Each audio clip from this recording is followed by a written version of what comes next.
ஒரு ஆள் வர்றாரு, ரசூல் ஸல்லல்லாஹு அலைஹி வஸல்லம் வர்றாரு, அல்லாஹ்வுடைய தூதரே, சில உணவுகளை பார்க்கும் பொழுது எனக்கு ரொம்ப பாவமாயிருமோ தப்பா போயிருமோன்னு எனக்கு சந்தேகம் வருது. அடிப்படை இல்லாம, ஒரு அடிப்படை இல்லாம சில உணவுகள் விஷயத்துல என்ன செய்யுது, எனக்கு ஒரு டவுட் வந்துகிட்டே இருக்கு பார்த்தாலும் அப்படின்னு கேட்கிறார். இன்னமின தாமி தாமன் அத்தஹர்ரஜு மின்ஹு, சில உணவுகள் இருக்கிறது, அதை சாப்பிட்டா எனக்கு பாவம் வந்துருமோ என்று எனக்கு பயமாக இருக்கிறது அப்படிங்கிறாரு. அப்ப ரசூல் ஸல்லல்லாஹு அலைஹி வஸல்லம், இது ஹலாலுக்கு தான், ஹலாலான சில உணவுகள் மார்க்கத்தில் இருக்குது. ஆனா அதை தொடும்போது எனக்கு ஒரு உறுத்தலாகவும் எனக்கு ஒரு அச்சமாகவும் எனக்கு ஒரு பயமாகவும் இருக்கிறது அப்படின்றோட ரசூல் ஸல்லல்லாஹு அலைஹி வஸல்லம் சொல்றாங்க, உன்னுடைய உள்ளத்துல இதுக்கு எந்த உறுத்தலும் வர வேண்டாம். நான் ஹலாலாக்கின ஒரு விஷயத்துல, அல்லாஹ் ஹலாலாக்கின ஒரு விஷயத்துல உனக்கு எந்த உறுத்தலும் வர வேண்டாம். லா ரஅதபீஹி நஸ்ரானியா, ஒரு அடிப்படை இல்லாம உனக்கு சந்தேகம் வந்துச்சுன்னு சொன்னா நீ நசாராக்களை போல இருக்கிறாய். நசாராக்கள் அடிப்படை இல்லாம என்ன செய்வாங்க, இஷ்டத்துக்கு எதையாவது ஹலால்பாங்க, எதையாவது ஹராம்பாங்க, ஆதாரமா இருக்காது. அந்த வேதத்தில் இருக்குதா, அவங்க சொன்னாங்களா, முன்னாடி சொல்லப்பட்டிருக்கா, இதெல்லாம் பார்க்க மாட்டாங்க. எப்படி நசாராக்கள் எவ்வித மூல ஆதாரங்கள் இல்லாம அவங்களாவே ஹராமாக்கி கொள்கிறார்களோ அது மாதிரி நீ செஞ்சு விடாத.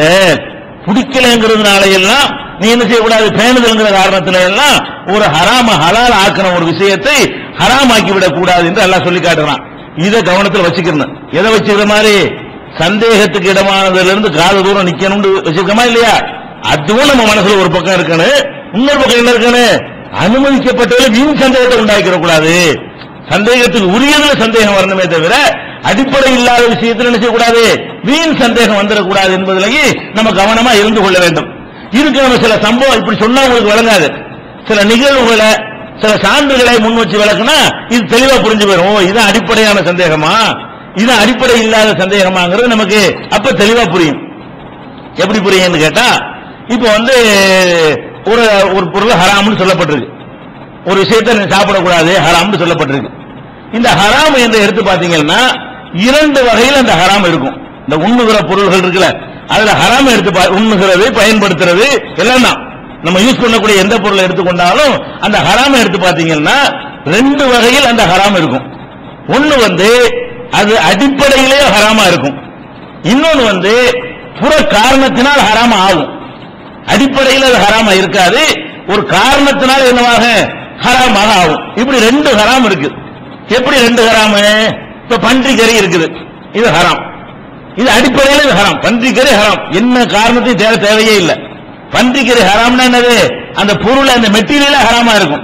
பன்றிக்கறி ஹராமு, தானா செத்து போன ஆடு ஹராமு, ரத்த ஹராமு, இப்படின்னு நாய் ஹராமு, கழுத ஹராமு, இது மாதிரி எதெல்லாம் தடுக்கப்பட்டிருக்கிறோ அந்த மாதிரியான பொருள்கள்லாம் என்னது, இதெல்லாம் ஹராமு. இது ரொம்ப தெளிவா இருக்கு. இதெல்லாம் மெட்டீரியலா ஹராமா போயிடுது. இப்ப அரிசி ஹராமா? அரிசி ஹராம இல்ல. ஒருத்தன் திருடிக்கிட்டு வந்தா அந்த அரிசி ஹராமாயிடுது.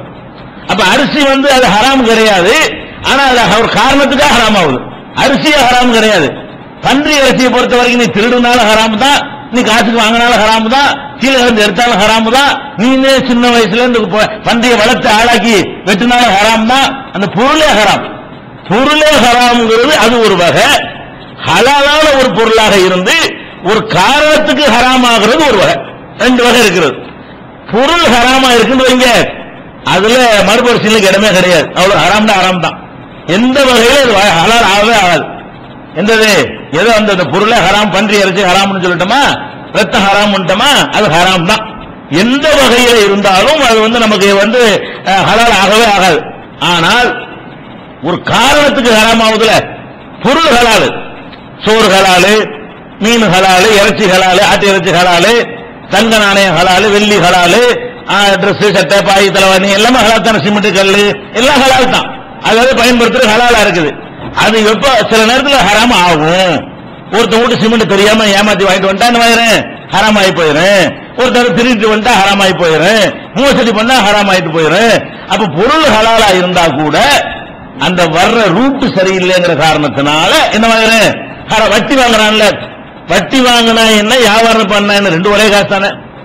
ஒருத்தன் வட்டி சம்பாதிக்கிறான், இன்னொருத்தன் வியாபாரமா சம்பாதிக்கிறான். அவன்கிட்ட அந்த 1000 ரூபாய் இருக்கு, இவன்கிட்டையும் அதே மாதிரி 1000 ரூபாய் வருது. லாபத்தில் வியாபாரத்தில் 1000 ரூபாய் லாபம் கிடைக்குது, வட்டியில ஒருத்தனுக்கு 1000 ரூபாய் லாபம் கிடைக்குன்னு வைங்க. ரெண்டுக்கு என்ன வித்தியாசம்? ஆனா அது ஹலால், இது ஹராம். வியாபாரத்தின் மூலமா அந்த 1000 ரூபாய் வந்தா ஹலாலாவுது, வட்டியின் மூலமா அதே 1000 ரூபாய் வந்தா என்ன ஆயிடுது, ஹராமாய் போயிடுது. பொருள் ஒண்ணுதான். அப்ப அந்த பொருளை காசு கொடுத்து வாங்கினா, அரிசியை காசு கொடுத்து வாங்கினா ஹலால் ஆயிடுது, தெரியாம தூக்கிட்டு இருந்தா ஹராமாயிடுது இல்லையா? அப்ப அந்த பொருள்களை பொறுத்த வரைக்கும் இந்த இதுலதான் நம்ம ஆழமா போக வேண்டிய விஷயம் இருக்கு. இதுல எது வந்து அடிப்படையில ஹராமா இருக்கிறதோ அதுக்குள்ள எந்த விவரத்துக்கும் நீ போக கண்ண மூடி இதை ஹராம்னு போயிட்டே இருக்க வேண்டியதான். எதுல ஒரு காரணத்துக்கு ஹராம் ஆகிறதோ அந்த விஷயத்துல ஒட்டுமொத்த மக்களும் பெரிய தப்பு செய்யறாங்க. என்ன தப்பு செய்யறாங்க? பேணுதல்ங்கிற பேர்ல எந்த ஆலிம் சாட்ட போய் கேட்டாலும் சரி, 99% மார்க் அறிஞர்கிட்ட கேட்டாலும் சரி என்ன செய்வாங்க? உதாரணமா நான் வந்து ஒரு தப்பான வழியில ஒரு சினிமா கொட்டகை நடத்தி சம்பாதிக்கிறேன் வச்சுக்கிறேங்க. என்னுடைய வருமானம் என்ன? சினிமா கொட்டகையின் மூலமா தான் வருமானம் வருது. நான் உங்களுக்கு ஒரு 1000 ரூபாய் தர்றேன், இதை வாங்கலாமான்னு நினைச்சு வாங்கக்கூடாது எல்லாரும். எந்த ஆலிம் சாட்ட கேட்டா என்ன செய்வாங்க? 1000 ரூபாய் நான் கொடுக்குறேங்க, நான் வந்து உங்களுக்கு தர்றேன். என்ன என்னுடைய வருமானம் என்ன? சினிமா கொட்டகை. அல்ல என்னுடைய வருமானம் வந்து வட்டி, என்னுடைய வருமானம் வந்து லாட்டரி, என்னுடைய வருமானம் சாராய கடை. இப்படி என்னமோ மார்க்கத்தில் தடுக்கப்பட்ட ஒரு தொழிலை பண்ணி நான் வந்து சம்பாதித்துக் கொண்டிருக்கிறேன். இந்த மாதிரி சம்பாதிக்க என்னிடம் இருந்து நீங்கள் ஏதாவது வாங்கினால் அது ஹலாலா ஹராமான்னு கேட்டா எல்லாரும் என்ன செய்வாங்க? அங்க சேர்த்து விட்டுருவாங்க. இது சந்தேகத்துக்கு இடமானது, இது வந்து ஹராம வாங்கக்கூடாது, வட்டி வாங்குறவங்க வீட்டு வாசல் நிழல்ல கூட நிக்க கூடாது. இப்பெல்லாம் கேள்விப்பட்டிருப்பீங்க ஹதீஸ். இது ஹதீஸ் எல்லாம் கிடையாது, இது கட்டுக்கதை. வட்டி வாங்குற வீட்டு வாசல் நிழல்ல கூட நிக்க கூடாது, நிக்க கூடாதுன்னு சொல்லுவாங்க. இது வந்து எந்த பேசும் இல்லாது, இது வந்து கட்டுக்கதை, இது பொய். இப்படி நினைப்பார்களே ஆனால் அவங்க அல்லாஹ் ஹலாலாக்குனதை ஹராமாக்கிய குற்றத்துக்கு ஆளாவார்கள். அல்லாஹ் வந்து என்னத்த பொருளை ஹராமாக்கவே இல்ல. அவன் வட்டி வாங்கினால அவனுக்கு தான் அது ஹராமு. நம்ம அவனுக்கு நமக்கு அவன் தந்தான்னு சொன்னா, நமக்கு அவன் அன்பளிப்பா தந்தான்னு சொன்னா, வேற வகையில தந்தான்னு சொன்னா, அவனுக்கு நமக்கு உள்ள ரிலேஷன்ஷிப் என்னது? வட்டி கிடையாது. இப்ப நான் வந்து உங்கள்ட்ட வட்டியா வாங்குறேன்னு சொன்னா உங்கள்ட்ட இருந்து எனக்கு வர்றதுதான் வட்டியா வருது. நான் வந்து உங்களுக்கு தர்றேன்னு சொன்னா நான் வட்டியா உங்களுக்கு தரல, முகத்துல தர்றேன், கஷ்டப்படுறீங்கன்னு தர்றேன், எனக்கு நன்மை கிடைக்காது. அது ஒரு விஷயம்.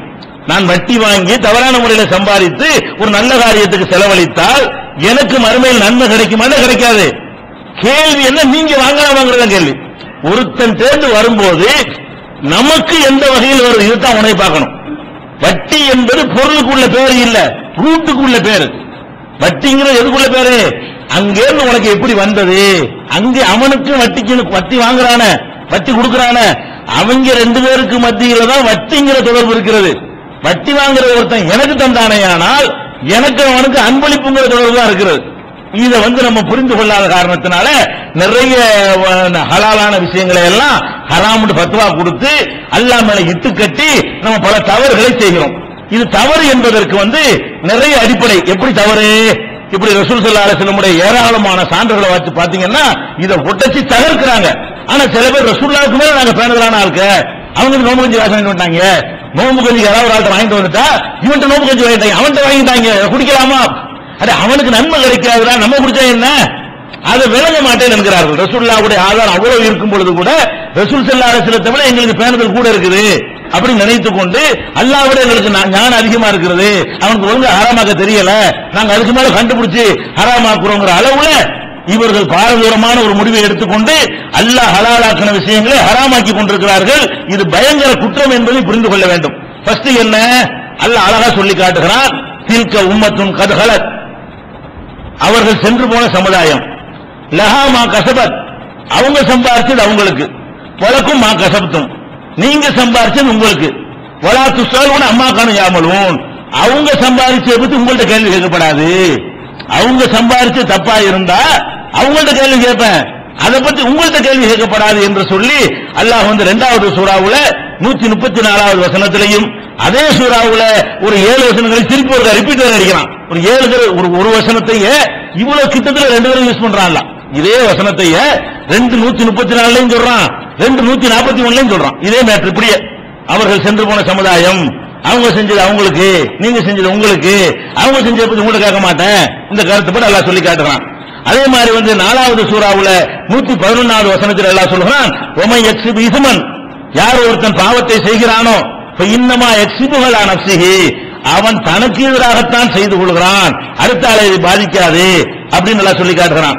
வலா தக்ஸிபு குல்லு நஃப்ஸின் இல்லா அலைஹா, ஒவ்வொரு மனிதனும் தனக்கு எதிராகத்தான் தவறுகளை செய்கிறான். வலா தஸிரு வாஜிரத்துன் விஸ்ர உஹ்ரா, ஒருத்தர் செய்த சுமையை இன்னொரு அவன் வட்டி வாங்கினா அதே நான் சுமக்கிறேன், வட்டி அவன் வாங்கி இருக்கிறான், எனக்கு அவன் தந்தாண்டா, எனக்கு எப்படி வட்டி வாங்கின குற்றம் வரேன்? வட்டி அவன் தானே வாங்கி இருக்கிறான், அவன் வாங்கின அவனுக்குள்ள குற்றம் வட்டிக்கு. அவன் எனக்கு தந்தது வட்டியா? வட்டிக்கு அடிப்படையில் எனக்கு தந்தான், நான் கஷ்டப்படுறேன்னு தர்றான். அண்ணன் தந்திருப்பான், தம்பின்னு தந்திருப்பான், நண்பன் தந்திருப்பான், எனக்கு எப்படி ஹராமா ஆகும்? அப்ப அவன் செஞ்சது என் மீது சுமத்த பாக்குறீங்க.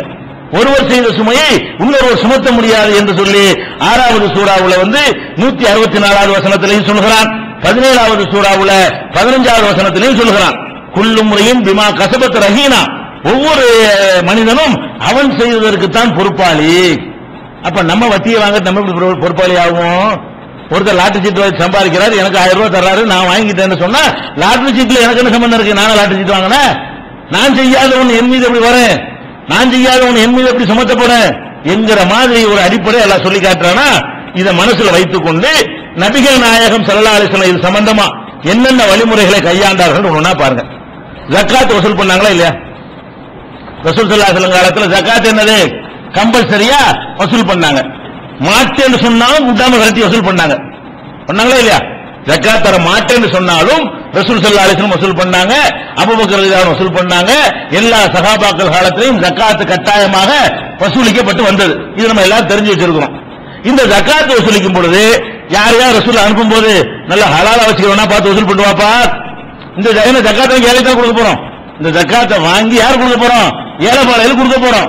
அப்ப ரசூல் ஸல்லல்லாஹு அலைஹி வஸல்லம் அனுப்பும் பொழுது நீங்க போங்க, என்ன தொழில் பண்றான்னு ஒழுங்கா பாருங்க, நல்ல பர்ஃபெக்ட் ஹலாலா 100% இருந்துச்சுன்னா அவன் ஜக்காத் வசூல் பண்ணுங்க, ஹராமா ஏதாவது பண்ணான்னு வைங்க, விட்டுட்டு வந்துருங்க அப்படின்னு ரசூலுல்லாஹ் சொன்னாங்களா? சொன்ன கவர்மெண்ட் நடந்திருக்குமா? அப்ப அவன் என்ன செய்வான்? கொடுக்கறவங்க கூட நம்மள்ட்ட ஒரு ஹராமும் சேர்ந்திருக்குங்கன்னா விட்டுட்டு வந்துருக்குமே, எல்லாத்தையும் ஜக்காத் தப்பிச்சுக்கலாமே. ஜக்காத்திலும் தப்பிக்கிறதா செய்யணும், வசூலிக்கு வருவாங்கல்ல. நீங்க வந்துட்டீங்க ஜக்காத் வசூலிக்க, நம்மள்ட்ட ஹராமா இருக்குது, இது இருக்கு உங்களுக்கு, இப்படி எல்லாம் சொன்னான்னு வைங்க, வெறுங்கு வச்சுக்கிட்டு என்ன செய்யணும்? ரசூலுல்லாஹ் எல்லாரும் போகணும். அப்ப இந்த பணத்தை ரசூலுல்லாஹ் வாங்கினாங்களே, தர மறுத்தவர்த்தே வாங்கினாங்களா இல்லையா? சண்டை பிடிச்சு வாங்குவேன்னு சொன்னாங்களா இல்லையா? அப்ப கரெக்டா இல்லாத ஆட்கள் இருந்திருப்பாங்களா இல்லையா? அப்ப இந்த ஜக்காத் என்று ரசூலுல்லாஹ் வசூல் பண்ணினாங்களே, ஒரு அரசாங்கம் வசூலிக்கலாம் என்று சொன்னால் ஒரு மனிதன் ஏன் வாங்கக்கூடாது? இது வழங்காதா? எல்லாத்தையும் வாங்கின ஜக்காத் என்பதை அனைவரிடமும் ரசூலுல்லாஹ் வாங்கினாங்களா இல்லையா? வாங்கினவர்கள்ட்ட ஹராமும் இருந்திருக்குமா இல்லையா? அப்ப இப்ப சட்டம் அப்படியா சொல்லுங்க. ஜக்காத் வசூலிக்கும் பொழுது அது ஏழைகளுக்கு உள்ளதுன்னு குர்ஆன்ல இருக்கிறதுனால, ஏழை பாளைகளுக்கு ஹராம் எல்லாம் கொடுக்க கூடாதுங்கிறதுனால எல்லாம் ஹலால்ல மட்டும் தான் ஜக்காத் கடமைன்னு சொல்லுங்க பார்ப்போம். எந்த மதுஹப் இமாமாவது சொல்லட்டும், எந்த மௌலானாவது சொல்லட்டும், எந்த ஆலிமாவது சொல்லட்டும். அப்ப ஏன் ஒரு விஷயத்தை புரிந்து கொண்டால் ஒழுங்கா புரிஞ்சுக்க வேண்டியதானே? ஜக்காத்தை எப்படி புரிந்து கொள்றோம்? ஜக்காத்துங்கிற கடமை பொருளாதாரத்துக்குரிய கடமை. அவன் இஹ்லாஸோட தூய்மையான காசுல இருந்து அவன் கொடுத்தானேயானால் அவனுக்கு இந்த உலகத்திலையும் ஜக்காத்துடைய தண்டனை தப்பிச்சுக்கிறான், மறு உலகத்திலே அவனுக்கு பயன் தரும். கெட்ட காசை கொடுப்பானேயானால் அவன் இந்த உலகத்திலும் தப்பிச்சுக் கொள்வான் ஜக்காத்திலிருந்து, அங்க ஒண்ணும் கிடைக்காது. இந்த வித்தியாசம் தான் வரும். ஜக்காத்து வாங்குறவன் சரியான ஆளா இல்லைன்னு சொன்னா, ஒரு ஹராமானதை வைத்திருந்தான் என்று சொன்னால் அதுக்குரிய தண்டனை அவனுக்கு என்ன வரும்? மறுமையில் அவனுக்கு வரும். இந்த உலகத்தில் ஒரு நன்மை இந்த உலகத்தில் கொடுத்ததுக்காக வேண்டி மறுமையில் ஒண்ணும் கிடைக்காம போயிடும். உலகத்தில் அவனுடைய கணக்கு நேர் பண்ணி விட்டுருவாங்க. இவர் ஜக்காத்து கொடுத்துட்டாரு, ஓகே முடிஞ்சு வச்சுக்காத, இங்க எந்த கொஸ்டின் வராது. அப்ப அந்த மாதிரி வேண்டாம் பிரிக்கலாமே தவிர ஜக்காத்து வாங்குறதுல அப்படி பிரிச்சோமா? ரசூலுல்லாஹ் பிரிச்சாங்களா? வசூல் பண்ண ஆள்கிட்ட சொன்னாங்களா? நீங்க போய் கரெக்டான சுத்தமான காசா பார்த்து எடுத்துட்டு சொன்னாங்களா? அப்ப அல்லாஹ்வுடைய ரசூல் காட்டாத ஒரு பேணுதல் நீங்கள் பேணுதல் என்று நினைத்தால் அல்லாஹ்வுக்கு நீங்க சொல்லி கொடுக்குறீங்களா இல்லையா மார்க்கத்தை? அப்ப அல்லாஹ் ஹலாலாக்குனதால ஹராமாக்க பாக்குறீங்க. அல்லாஹ் தன் ரசூல் மூலமாக எதை ஹலாலாக்கி வைத்திருக்கிறான். அப்ப என்ன அர்த்தம்? ஒருவரிடமிருந்து வரக்கூடிய பணம், வசூலிக்கக்கூடிய பணம், அது எதுவாக இருந்தாலும் நமக்கு அது கவலை இல்லை. நமக்கு உள்ள விஷயத்தை வாங்கிக்கிற வேண்டிய அது என்னவா இருக்கக்கூடாது? மெட்டீரியல் ஹராமா இருக்கக்கூடாது, நாய் பண்ணி தூக்கிட்டு வந்துடக்கூடாது. அதான் மேட்டர். தவிர பொருள் என்ன அரிசி பருப்பு ஆடு மாடு எல்லாம் செய்யலாம், அழகா எடுத்துட்டு வந்துடலாம், அது தப்பு கிடையாது. இந்த ஜக்காத்துங்கிற ரசூல் ஸல்லல்லாஹு அலைஹி வஸல்லம் ஜக்காத் வசூலிச்சாங்களே, அதை வசூலிச்சு ஜக்காத் யாரு கொடுக்கணும், எது எதுக்கெல்லாம் கொடுக்கலாம்னு பாருங்க. இன்னம சதகாத்து லில் ஃபுகராயி, ஏழைகள் ஃபக்கீர்னு சொன்னா பிச்சை கேட்டு வர்றவங்க, மசாக்கீன்னு சொன்னா ஏழையா இருந்து சுயமரியாதையோட இருப்பவங்க, ஃபக்கீரை கொடுங்க, மிஸ்கீனை கொடுங்க, ஒரு ஆமிலின் அலைகாத வசூலிக்கிறவனை கொடுங்க, ஒரு அல்லபத்தி குழுபுகும் இஸ்லாத்தின்பால் ஈர்க்கப்படுவதற்காக முஸ்லீம் அல்லாதவங்களுக்கு கொடுங்க, ஒபிர் ரிகாபி அடிமைகளை விடுதலை செய்யறது கொடுங்க, ஒரு காரிமீன கடனாளி கொடுங்க, ஒபுனு சபீலி வழிபோக்குறதுக்கு என்ன செய்யுங்க கொடுங்க, ஒபி சபீல அல்லாஹ்வுடைய பாதையும் கொடுங்க. இந்த காசை நல்லவன் கெட்டவன் ஹலாலு ஹராமு எல்லாத்திலிருந்து வசூலித்து வரணும் ஜக்காத்து. அந்த காசை எதுக்கெல்லாம் கொடுக்க சொல்றான்? அல்லாஹ்வுடைய பாதையில கூட செலவழிச்சுக்க, அவனுக்கு நன்மை கிடைக்காது. கெட்ட காசா இருந்தா நம்ம வாங்கிக்கலாமா? வாங்கிக்கலாம், வாங்கணும், வாங்கிக்கிறலாம்ங்கிறது இல்ல.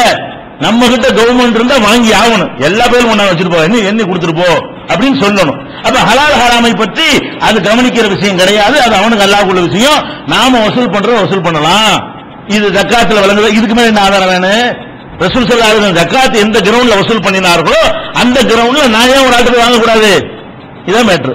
இது பேணுதல். அப்ப இதுல பேணுதல்னு சொல்லிட்டு நான் ஒரு டீ வாங்கி தான் குடிக்க மாட்டேன், நான் ஒரு காபி தான் குடிக்க மாட்டேன், நான் ரொம்ப பர்ஃபெக்டான ஆளு அப்படின்னு சொல்லுவது நியாயமாகுமா? இது அல்லாட்ட குற்றமாகுமா? குற்றமாகும். அதே மாதிரி ஜிஸியான்னு ஒரு வரி இருக்குது. ஜிஸியான்னா என்ன? முஸ்லிம்களுக்கு வரிக்கக்கூடியது ஜக்காத்து. அவங்க ராணுவத்துல எல்லாம் பங்கெடுக்க மாட்டாங்க, முஸ்லீம் அல்லாதவங்க. அவங்க நம்ம நாட்டில் அடைக்கலமா இருந்தார்களே, ஆனால் அவங்கள்ட்ட இருந்து பாதுகாப்புக்காக வேண்டி என்ன செய்யறது? அவங்களுடைய உயிர் உடைமை பாதுகாக்கிறதுக்காக வேண்டி தலைக்கு இவ்வளவு என்று வசூலிப்பாங்க ஜிஸியாவை. அந்த ஜிஸியாங்கிற வரி இஸ்லாமிய அரசாங்கத்தில் ரசூல் ஸல்லல்லாஹு அலைஹி வஸல்லம் அவர்கள் வசூலித்திருக்கிறார்கள். யார்கிட்ட வசூலிக்கிறாங்க? ஜிஸியாங்கிறது முஸ்லீம் அல்லாதவர்கள் இஸ்லாமிய நாட்டில் உள்ள அந்த நாட்டு குடிமகனாக இல்லாம அங்க அடைக்கலமாக இருக்கக்கூடிய ஒரு பாதுகாப்புக்காக வேண்டி வரி செலுத்தக்கூடியவர்களுக்கு தான் ஜிஸியா வரின்னு சொல்றது. அவங்க கொடுக்கிற வரிக்கு பேரு ஜிஸியா. இந்த ஜிஸியாவை வாங்கினாங்களே, வாங்கி குப்பையில போட்டாங்க. யார்கிட்ட வாங்கினாங்க? எல்லாம் முஸ்லீம் அல்லாதவர்கிட்ட வாங்குறாங்க. வாங்கவும் செய்தார்கள், நல்ல பணிகளுக்கு கொடுக்கவும் செய்தார்கள். வாங்கினாங்க, ஏழை பால கேட்டு வர்றவங்களும் நினைஞ்சாங்க, அதுல இருந்து விநியோகம் பண்ணாங்க. அப்ப வாங்கவும் செய்யலாம், அது நல்ல காரியத்துக்கு பயன்படுத்தவும் செய்யலாம். அவனுக்கு நன்மை கிடைக்காது. ஜிஸியா கொடுத்தவங்க மறுமையில கிடைக்குமா? மறுமையில ஒண்ணும் கிடைக்காது. அந்த கணக்கு தனி. அப்ப ரசூல் ஸல்லல்லாஹு அலைஹி வஸல்லம் காலத்துல ஜிஸியான்னு ஒண்ணு இருந்தது. இந்த ஜிஸியா என்பதை ரசூலுல்லாஹ் வாங்கினாங்களா இல்லையா? வாங்கி மக்களுக்கு கொடுத்தார்களா இல்லையா? அதுல நமக்கு என்ன வழங்குது? அவன் என்ன வகையில சம்பாதிச்சு அது அவனுக்கு அந்த சம்பாத்தியத்துக்கு உள்ள விஷயம். நமக்கு ஜிஸியாங்கிற ஒரு வழியில் அது வருகிறது. நமக்கு ஜக்காத் என்ற ஒரு ரூட்ல நமக்கு வருகிறது. இது ஹலாலான ரூட்டு. இந்த பாதை ஜக்காத் என்ற பாதை எந்த பாதையில் வருதுன்னு பார்க்கணும். இப்ப பட்டிங்கிற பாதையில் நமக்கு வரவில்லை. நமக்கு எந்த பாதையில் வருது? ஜக்காத்துங்கிற பாதையில் இந்த ரூபா புறப்பட்டு நமக்கு சேருகிறது. ரூட் கரெக்டா இருக்கு, ஓகே, முடிஞ்சு வச்சுக்காத. ஜிஸியாங்கிற ரூட்ல நமக்கு சேருகிறது. அவ்வளவுதான். நாங்க போர் நடக்குது, போர் சண்டை நடக்குது, யுத்தம். யுத்தத்துல நம்ம முஸ்லிம்களும் முஸ்லீம் அல்லாத அணியும் போரிடுறாங்க. முஸ்லிம்கள் ஜெயிச்சிடுறாங்க. இஸ்லாமிய அரசாங்கம் யுத்தம் நடத்தும் போது அவங்க ஜெயிச்சிடுறாங்க. ஜெயிச்சா என்ன செய்யும்? அவங்க கொண்டு வந்த பொருள்கள் எல்லாம் இவங்க எடுத்துக்கிடுவாங்க. யார் யுத்தத்துக்கு வருகிறானோ அதை இவங்க எடுத்துக்கிடுவாங்க. எடுத்துக்கிட்டு பங்கு வச்சு கொடுப்பாங்க. அவங்க கொண்டு வந்திருந்த தளவாடங்கள், ஒட்டகங்கள், குதிரைகள், சாப்பாட்டுக்காக கொண்டு வந்திருந்த பொருள்கள், போர்வைகள் என்னென்ன இருக்கோ அதெல்லாம் எடுத்துட்டு யாரெல்லாம் போர்ல பங்கெடுத்தாங்களோ, நீ 2 வச்சுக்க, நீ 3 வச்சுக்க, 5 வச்சுக்கன்னு சொல்லி அவங்க உங்களுடைய வீரத்துக்கும் சேவைக்கும் தகுந்தவாறு என்ன செய்வாங்க? அதை ரசூல் ஸல்லல்லாஹு அலைஹி வஸல்லம் கொடுப்பாங்க. அப்ப அந்த மாதிரி கொடுத்தாங்களே, இதெல்லாம் என்ன காசு? இது அவன் யுத்தத்துக்கு வர்றான், பர்ஃபெக்டா ஹலாலா கொண்டு வருவானா? அதை நம்ம எடுத்துக்கிட்டோமே. எடுத்துக்கிற சொல்லுத உகில்லத்துலக்கும் கனாயிமுன்னு அல்ல குர்ஆன்ல சொல்ற. உகில்லத்திலியல் கனாயிமு, எனக்கு கனிமத்துகள் ஹலாலாக்கப்பட்டிருக்குங்கிறாங்க ரசூல் ஸல்லல்லாஹு அலைஹி வஸல்லம். இது பேரு கனிமத்துன்னு பேரு. இந்த கனிமத்து என்பது அசல்ல என்ன? அது நமக்கு இன்னொருத்தங்க காசு. அது இன்னொருத்தங்க காசு. யுத்தத்தில் சேர்த்து தோத்து போயிட்டான், அவனுக்கு அந்த காசு எப்படி வந்திருக்கும்? எப்படியும் வந்திருக்கலாம். ஆனா அது நம்ம கவனிச்சோமா? அவன் கணக்கு கேட்டு நீ கரெக்டான மட்டும் சொல்லுங்க, அது மட்டும் எடுத்துக்கிறோம், ஹராமான நீங்களே எடுத்துட்டு போங்க அப்படின்ற சூழ்நிலை நடந்தாங்களா? எல்லாத்தையும் எடுத்துக்கிட்டாங்களா? அப்ப ஒட்டுமொத்த ரசூலுல்லாஹ்வுடைய வாழ்க்கை நம்ம கண்ணு முன்னாடி இருக்கிறது. இந்த மாதிரி ஒரு பார்வை ரசூலுல்லாஹ்வுக்கு இருக்கவில்லை. எந்த பார்வை? அவன் சம்பாரிச்சது எப்படி அதை நான் பார்ப்பேன், அவன் சம்பாரிச்சதை பத்தி நீ ஏன் பாக்குற? அது அவனுக்கு அல்லாஹ்வுக்கு உள்ள விஷயம். உனக்கு அவனுக்கு உள்ள உறவை மட்டும் நீ பாரு என்ன மாதிரி வருதுன்னு. அப்படித்தான் ரசூலுல்லாஹ் கனிமத்தை பார்த்திருக்கிறாங்க. அவ்வளவு வேணாம். ஒரு தாப்பனார் தப்பான முறையில ஊர் அடிச்சு உலையில போட்டு ஒரு 10 கோடி ரூபாய் வச்சுட்டு மூத்தா போயிட்டாரு. அவர் புள்ள இப்ப வாரிசு முறையில வாங்குறாரு. பிள்ளைக்கு வருது வாரிசு முறையில், இது வாங்கிக்க கூடாதா? எல்லாரும் வாங்கலாங்கிறாங்க. வேடிக்கை தீ வாங்க கூடாதான், 10 கோடி வாங்கிக்கலாமா? சட்டம் சொல்றோங்கிற பேர்ல ஒரு லாஜிக்கும் இல்ல, ஒரு சென்ஸ் வேணாவே, புரியுற மாதிரி வேணாம், ஏத்துக்கிற மாதிரியே சொல்லணுமா இல்லையா? அவன் தீ வாங்கி குடிச்சுட்டான், நோம்பு கஞ்சி வாங்கிட்டான். நோம்பு கஞ்சி வாங்குறது பயங்கரமான குற்றமா இருந்தா எங்க அப்பா 10 கோடி ரூபாய் அநியாயமா சம்பாரிச்சு வச்சு கொள்ளையடிச்சு லஞ்சம் வாங்கி ஊழல் பண்ணி சம்பாரிச்சு மூத்தா போயிருக்கும் போது அதை வாரிசும் நானும் வைக்கிறப்படி சரியா வரும்? அது வாரிசுல வருதுல. அதான் சொல்றோம், வாரிசுல வந்தா தப்பா பார்க்க வேண்டியதுன்னு அர்த்தம். அவருக்கு வந்த வழி சரியில்லாமல் இருக்கலாம், உனக்கு என்ன முறையில் வருகிறது? உனக்கு திருட்டு முறையில் வரல, உனக்கு லஞ்சம் என்றது வரல, உனக்கு ஊழல் வரல, உனக்கு எந்த மாதிரி வருது? வாரிசுன்னு வருது. அல்லாஹ் குர்ஆன்ல சொல்லி காட்டுறான், லிரிஜாலி நஸீபுன் மிம்மா தரக்கல் வாலிதானி வல் அக்ரமூன். பெற்றோர்களும் சொந்தக்காரங்களும் விட்டு செல்கிறார்களே, அதுல வந்து ஆண்களுக்கும் பங்கு இருக்கிறது. ஒலின் நிசாயி நசீபுன், பெண்களுக்கும் பங்கு இருக்கிறது. அதுல அல்லாஹ் என்ன சொல்லல? அவங்க விட்டு சென்ற ஹலால் இருக்க அதுல மட்டும் பங்கு இருக்குன்னு சொல்லல. விட்டுட்டு போனான்னா உனக்கு பங்கு இருக்கு. போ, உங்க அப்பன் ஏதாவது விட்டுட்டு போனா, உங்க பாட்டன் ஏதாவது விட்டுட்டு போனா, உங்க அண்ணன் ஏதாவது விட்டுட்டு போனா, உங்க புருஷன் ஏதாவது விட்டுட்டு போனா, பொண்டாட்டி ஏதாவது விட்டுட்டு போனா உனக்கு பங்கு இருக்குது. அல்லாஹ் எப்படி சொல்லல? அவங்க விட்டுட்டு போனது பர்ஃபெக்டா இருக்கணும். ஒழுங்கா கணக்க பாரு, சுத்தமா சம்பாதிச்சானான்னு பாரு, ஒழுங்கான வியாபாரமான்னு பாரு, அதெல்லாம் கரெக்டா இருந்தா நீ வாரிசு முறையில வாங்கிக்க, கரெக்டா இல்லாட்டி வாங்க அப்படி சொல்லிருக்கா? விட்டு போன நீ எடுத்துக்க. உன்னுடைய அவர் ஹராமா சம்பாதிச்சாருன்னா 10 கோடி சம்பாதிச்சாரா, அது கண்டிப்பா அவருக்கு தண்டனை இருக்கிறது. உனக்கு தண்டனையே இல்லை. நீ ஏன்டா ஹராம தின்னதுல கேட்பானா? நான் ஹராமல திங்கலையே, எங்க வாப்பா சொத்தை நான் எடுத்துக்கிட்டேன், எப்படி ஹராமாவும் நம்ம சொல்லிடலாம். வாப்பா கேட்டா அவர் சொல்ல முடியாது. ஏழு ரூபா நான் கொள்ளையடிச்சேன், அப்பா உள்ள போ வாங்கி அடியே. அவருக்கு அடி உணவு எனக்கு விழுவாது. எங்க வாப்பா வாங்கி இருந்தாருன்னா அவருக்கு உணவு கண்டிப்பா எனக்கு கேட்பா. அல்லா கேட்டா எனக்கு நீ இப்ப அந்த ரூபாய் எடுத்த, எங்க வாப்பாவுடைய நான் எடுத்துக்கிட்டேன், முடிஞ்சு வச்சு. இதுக்கு மேல எல்லாம் என்ன கேட்பான்? கேட்க மாட்டாங்கிறத இந்த வார்த்தையெல்லாம் சொல்லி காட்டுறான். யூசி உலக்கும் நிஸ்பு மாத்திரக்கு அசுவாதிக்கும். உங்களுடைய மனைவிமார்கள் விட்டு சென்ற சொத்துல கணவர்களாகி உங்களுக்கு பாதி இருக்குது அப்படின்னு நல்லா சொல்றான்.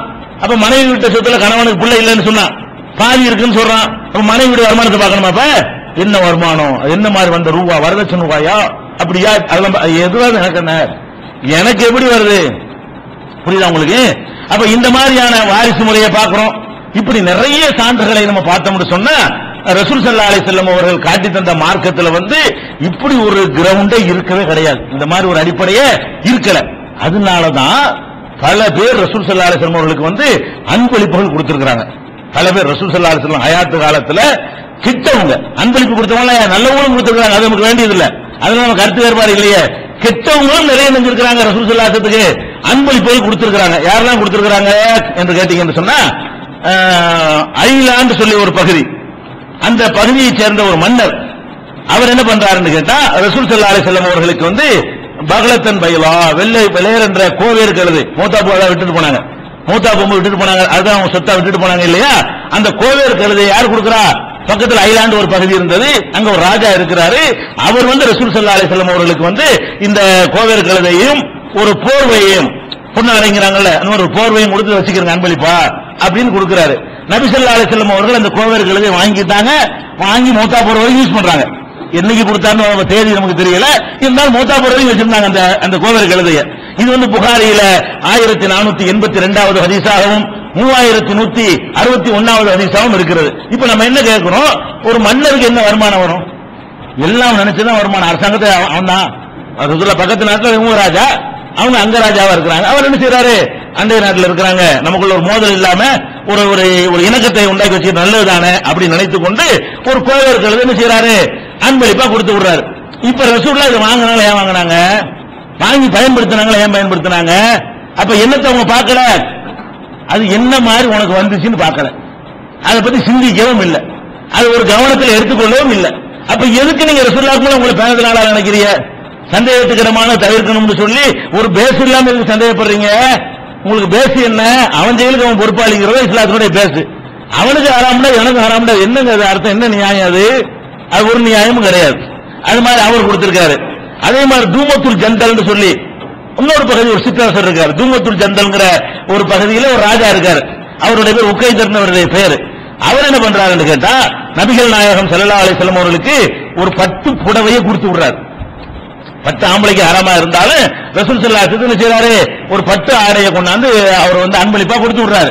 ரசூல் ஸல்லல்லாஹு அலைஹி வஸல்லம் என்ன பண்றாங்கன்னு கேட்டா, மருமகன் அலியை கூப்பிட்டு இதை பொம்பளை பிள்ளைகளை பாத்திமா பொம்பளை பிள்ளைலாம் பிரிச்சு கொடுப்பா, பங்கு போட்டு கொடுத்துரு, ஆம்பளைகளுக்கு இது ஹராமா இருக்கிறதுனால அது மாதிரி செஞ்சீங்கன்னு ரசூல் ஸல்லல்லாஹு அலைஹி வஸல்லம் வந்து கொடுத்துட்டாங்க.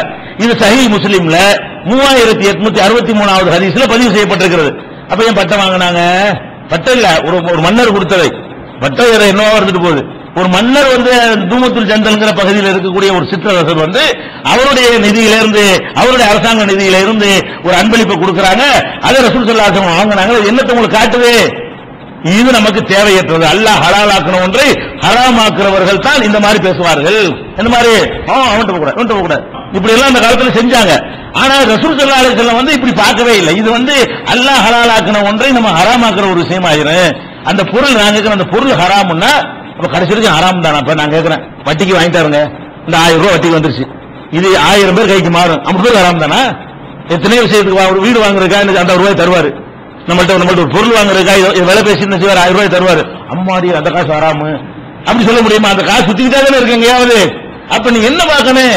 இது வந்து ஒரு கண்ணாடி இருக்குன்னு வைங்க, ப்ளூ கலர்ல கண்ணாடி இருக்குது, இன்னொரு கண்ணாடியில வந்து ப்ளூ இங்கு ஊத்தி இருக்குது. ப்ளூ கலர் கண்ணாடியில உள்ள ப்ளூ வந்து போவாது, இங்கு ஊத்துற கண்ணாடி தொலைச்சா போயிரும்ல. அது மாதிரி உள்ளது இது பண்ணி ஹராம்னா ஹராம் தான், அது அப்படி மாத்தம்லாம் இயலாது. இதெல்லாம் மேல இங்கு ஊத்தி இருக்கு, தொலைச்சு யூஸ் பண்ணிட்டு போ, அது இருக்கிற வரைக்கும் தான் கூடாது, அது அவனுக்கு தான் ஊத்துனது, நம்ம ஊத்தல, இப்படிங்கிற மாதிரி அதை புரிஞ்சு எடுத்துக்கிட்டோம்னு சொன்னா நமக்கு என்ன வராது? குழப்பங்கள் வராது. அது மாதிரி இந்த உக்கைதங்க தூமா அவர் கொடுத்த அன்பளிப்பை ரசூல் ஸல்லல்லாஹு அலைஹி வஸல்லம் அவர்கள் வாங்கி இருக்கிறார்கள். அதே மாதிரி வந்து ஜூயஸின் அப்படின்னு ஒரு ராஜா, அவர் என்ன செய்யறாருன்னு கேட்டா ரசூல் ஸல்லல்லாஹு அலைஹி வஸல்லம் வந்து ஒரு Dress கொடுக்கிறார். Dressனா ஒரு செட்டு, அதாவது மேலாடையும் கீழாடையும் சேர்ந்த ஹுல்லத்தும்பாங்க, ஒரு செட்டு ஆடையை கொடுக்கிறாரு. அது எப்படிப்பட்ட ஆடை தெரியுமா? அது அந்த ஆடை வந்து 33 ஒட்டகங்களுக்கு கொடுத்து விலைக்கு வாங்குறாரு அவர். அந்த ஆடை எவ்வளவு ரூபாய்க்கு அந்த ராஜா வாங்குறாரு?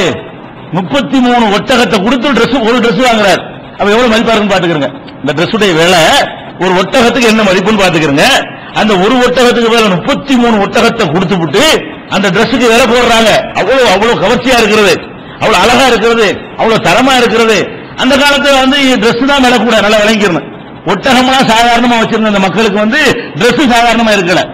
நல்ல விலை யோசிச்சு பாத்தீங்கன்னா எல்லாத்தையும் ஒட்டகம் இருந்துச்சு, ஆனா Dress இல்லைங்க. ஒட்டகம் வந்து அல்லாஹ் உற்பத்தி ஆகிட்டே இருக்கிறது, Dress வந்து மனுஷன் உற்பத்தி ஆகிறது. அந்த காலத்துல மில்லாம் கிடையாது, மிஷின்லாம் கிடையாது. நம்மளா பஞ்சை எடுத்து நம்மளா நூல் நூத்து நம்மளா இதாக்கி அப்படி ஒரு சட்டையை தயாரிக்கிறதா இருந்தா கூட ஒரு நாளைக்கு ஒரு ஊர்ல ஒருத்தன் தயாரிக்கணும், ஒரு சட்டை கூட தயாரிக்க முடியாது, அப்ப கிடைக்காது, வச்சதுதான் விலை. அந்த மாதிரியான இருந்ததுனால அந்த காலத்துல வந்து 33 ஒட்டகத்துக்கு பெருமானம் உள்ள ஒரு Dress-ஐ கொண்டாந்து ரசூலுல்லாஹ்வுக்கு வந்து கொடுக்கிறார். அதை ரசூல் ஸல்லல்லாஹு அலைஹி வஸல்லம் அவர்கள் கபிலஹா, அதை மனப்பூர்வமா வாங்கி கொண்டார்கள். அவ்வளவு விலை மதிப்புடையது நினைச்சாங்க, வாங்கி கொண்டார்கள். சில நாட்கள் அதை போட்டு வருவாங்க, பெருநாள் இந்த மாதிரி நல்ல நாட்கள் நினைச்சாங்க, அந்த Dress போட்டுட்டு முக்கியமான நாள் அது ஒரு Dress வச்சிருந்தாங்கன்னு சொன்னோம்ல, அந்த Dress தான் அது. அது அபூதாவுதுல 3516வது ஹதீஸாக இடம்பெற்றிருக்கிறது. அப்ப அந்த மாதிரி ஒரு Dress-ஐ வந்து யூஎஸ்ங்கிற நாட்டுடைய மன்னர் வந்து ரசூல் ஸல்லல்லாஹு அலைஹி வஸல்லம் கொடுக்கிறாரு. 33 ஒட்டகம் இவ்வளவு காசு கொடுத்து வாங்கியிருக்கான் இவன். இந்த ஆள்கிட்ட நம்ம வாங்குறது அந்த காசு ஒழுங்கான காசா இருக்குமா? எப்படி மக்களுடைய சுரண்ட காசா இருக்கு, இதெல்லாம் நமக்கு தேவையில்லைப்பா, நாங்க பர்ஃபெக்டா உள்ளதான் வாங்குவோம் அப்படின்னு ரசூலுல்லாஹ் சொன்னாங்களா, வாங்கிட்டாங்களா? அப்ப நம்ம எப்படி இது வழங்கணும்?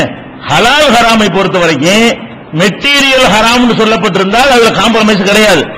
மெட்டீரியல் ஹலாலா இருந்து வரக்கூடிய ரூட் ஹராமா இருக்குமே, ஆனால் ரூட் மாறிடுச்சுன்னா ஹலால் ஆகிக்கும். அவனுக்கு வந்து ரூட் தப்பா இருக்கனால ஹராம், அவங்ககிட்ட இருந்து வேற ரூட்ல நமக்கு வந்து விட்டால் என்ன ஆகிறது? ஹலால் ஆகிரும். அதனாலதான் இவ்வளவு நடந்திருக்கு. ஜகாத் நடந்திருக்கு, சதகா நடந்திருக்கு, ஜிஸ்யா நடந்திருக்குது, அன்பளிப்புல் ஹதியா நடந்திருக்குது, வாரிசு முறையில சொத்துக்களை பெறுதல் வந்து நடந்திருக்கிறது. இன்னும் சொல்ல போன எத்தனை சஹாபாக்கள் வந்து இஸ்லாத்துக்கு வந்தாங்களே, வரும்போது பணக்காரனா இருந்து இஸ்லாத்துக்கு வந்தாங்களே.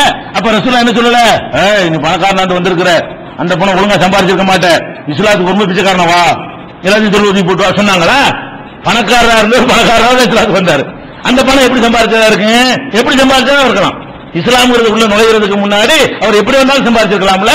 அப்ப இந்த ஒரு அடிப்படையை நம்ம விளங்கிக் கொள்ளவே இல்லாதனால இந்த குழப்பம் வருகிறது.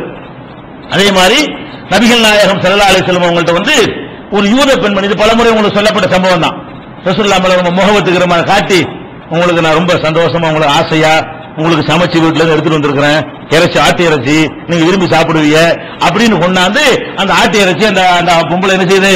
ரசூல் ஸல்லல்லாஹு அலைஹி வஸல்லம் கொடுக்குது. நபி ஸல்லல்லாஹு அலைஹி வஸல்லம் வாங்கி சாப்பிட்டாங்க. சாப்பிட்டவன அந்த விஷத்தினுடைய அறிகுறி தெரிஞ்சவன ஒரு வாரம் நிறுத்தி கொண்டார்கள். அப்புறம் பிடிச்சி கேட்கும்போது நான் விஷத்தை கலந்துட்டு அந்த பொம்பளை சொல்லிருச்சு. சின்ன அளவுக்கு சாப்பிட்டதுனால சின்ன பாதிப்பு ரசூல் ஸல்லல்லாஹு அலைஹி வஸல்லம் அவர்களுக்கு என்ன செஞ்சு ஏற்படுச்சு. உள்ள வச்சவனும் அந்த உணர்வு வந்துருச்சு. பகியில கூட வந்திருக்கலாம், நாக்குல சில நாக்குகள் கூட சிலது கண்டுபிடிச்சிடும். மருந்துகள் கலந்து நாக்குல வச்சு ஒரு மாதிரியா இருக்கு, இதனும் கலந்துருக்காங்கன்னு கண்டுபிடிச்சிடலாம். சில நாக்குகளுக்கு அந்த சக்தியை அல்லாஹ் கொடுத்துருக்கான். மூக்கு கூட கண்டுபிடிச்சிடும், இந்த வாசமும் ஒரு மாதிரியா இருக்குது அப்படின்னு. ஏதோ ஒண்ணு வச்சு கண்டுபிடிச்சிருக்கலாம், வகையில கூட கண்டுபிடிச்சிருக்கலாம். கண்டுபிடிச்சோன்னா துப்பிட்டதுனால ரசூல் ஸல்லல்லாஹு அலைஹி வஸல்லம் பாரதூரமான பாதிப்பு வரல. ஆனா எதுக்கு இதை சொல்ல வர்றேன், ஒரு பெண் வந்து அன்பா கொண்டாந்து இறைச்சி கொடுக்குறாங்க, அவங்க யார், யூத பெண். யூதர்களுடைய வருமானம் என்ன, எல்லாமே வட்டி. வட்டி அடிப்படையாக கொண்ட ஒரு சமுதாயம், வட்டி தான் அவங்களுடைய தொழில். அந்த சமுதாயத்திலே சேர்ந்த ஒரு பெண் வந்து ரசூலுல்லாஹ்வுக்கு இறைச்சியை கொடுக்குறாங்க, அவங்க நல்ல எண்ணத்துல வாங்கிக்கிறாங்கன்னு சொன்னா அவங்க என்ன கேட்கல, நீ வட்டி வாங்குற சமுதாயத்தை சேர்ந்த ஒரு பொம்பளை, இந்த காசு உனக்கு எப்படி வந்துச்சு, உன்னை வேற ஹலாலான தொழிலா பாக்குறியா, நான் எப்படி இந்த இறைச்சி திம்பேன்னு கேட்டாங்களா? அப்ப எதுக்கு ரசூலுல்லாஹ் கேட்காது, எது கேட்கறிய? நான் என்ன ரசூல் ஸல்லல்லாஹு அலைஹி வஸல்லம் பார்க்காத ஒரு பார்வை இப்ப எவ்வளவு பிராடா இருக்கு பாத்தீங்களா?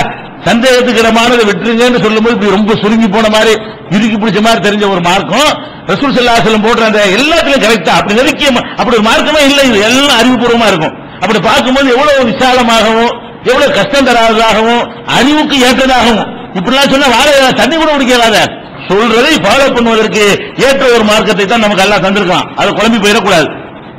அதே மாதிரி அப்ப இந்த அடிப்படையில் நம்ம வழங்கிக் கொள்வோம்.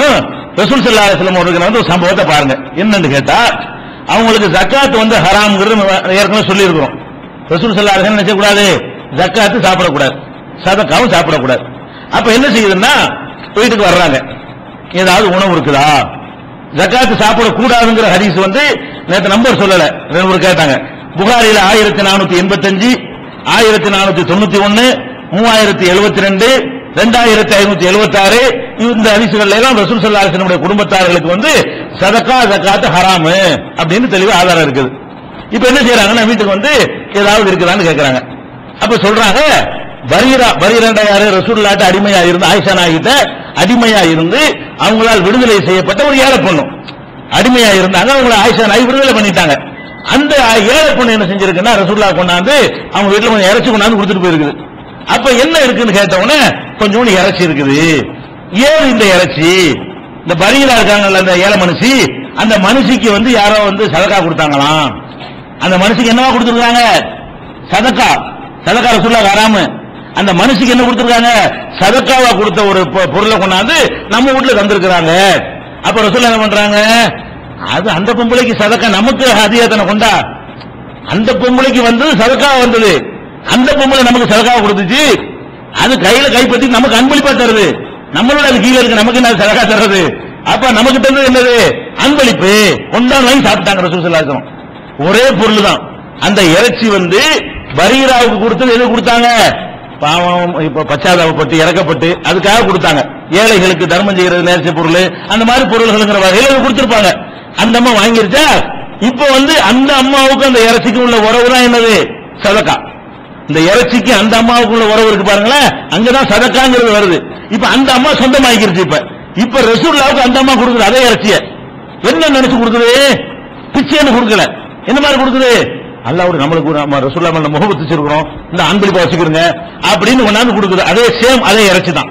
அப்ப வந்து அதே ரசூலுல்லாஹ் வாங்கி சாப்பிடுறாங்க. சதக்கா ஹராம் என்று சொன்ன, எனக்கு ஹராம் என்று சொன்ன, என் குடும்பத்தாருக்கு ஹராம் என்று சொன்ன ரசூல் ஸல்லல்லாஹு அலைஹி வஸல்லம் அவர்கள் அந்த இறைச்சியை வாங்கி சாப்பிடுறாங்க என்று சொன்னால், ரூட் மாறினோன சட்டம் மாறுது பத்தியா. இந்த இறைச்சி நேர ரசூலுல்லாஹ் வந்து ஹராமா இருக்குமா இல்லையா? பரீராட்ட போகாம அந்த தர்மம் கொடுத்தாரு, அவரே கொண்டாந்து ரசூலுல்லாஹ்வுக்கு தர்மம் கொடுத்திருந்தாரே, ஆனால் அந்த இறைச்சி ஹராமா போயிருந்திருக்கும். ஆனா அவர் என்ன பண்றாரு, அவர் ரசூலுல்லாஹ்வுக்கு தர்மம் எல்லாம் கொடுக்க கூடாதுன்னு சொல்லிட்டு ஒரு ஏழை பொண்ணுக்கு போய் தர்மம் கொடுக்கிறாரு. தர்மத்தை அந்த ஏழை வாங்கிட்டு ரசூலுல்லாஹ் கொண்டாந்து அன்பளிப்பா கொடுக்கிறாரு. இப்ப ரசூலுல்லாஹ் சாப்பிடுறாரு, அதே சாமான் தான். நம்ம என்ன வழங்கனே, ஒரு ரூட் மாறிடுச்சுன்னா என்ன சட்டம் மாறி போயிருந்து இல்லையா? மெட்டீரியல் ஹராமா இருந்தா மட்டும்தான் மாறாது. இந்த மாதிரி வரக்கூடிய வழி ஏதாவது குழப்பமா இருக்குமே, ஆனால் நமக்கு எந்த பிரச்சனையும் இல்லாம எந்த உறுத்தலும் இல்லாம அதை வாங்கிக் கொள்ளலாம் என்பதற்கு இது ஆதாரமாக இருக்கிறது.